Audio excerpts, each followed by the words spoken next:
এই দোয়াটা শিখে নেন, ইনশাআল্লাহ আপনার জীবনের সমস্ত সংকট কেটে যাবে।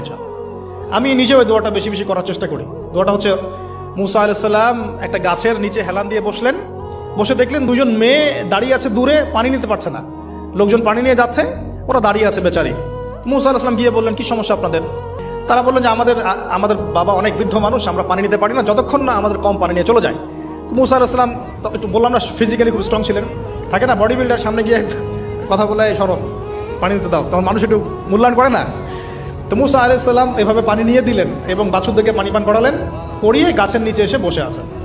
বসে বসে তিনি দোয়া করছেন, এই যে দোয়াটা তিনি দোয়া করছেন, রব্বি, একটা নেক কাজ করলেন, নেক কাজ করলেন না, মানুষের উপকার করলেন, নেক কাজ করে এসে গাছের নিচে বসে দোয়া করছেন, আল্লাহ এখানে তো আমার খাবার পানি বাসস্থান কিছুই নাই, আমি কি করব?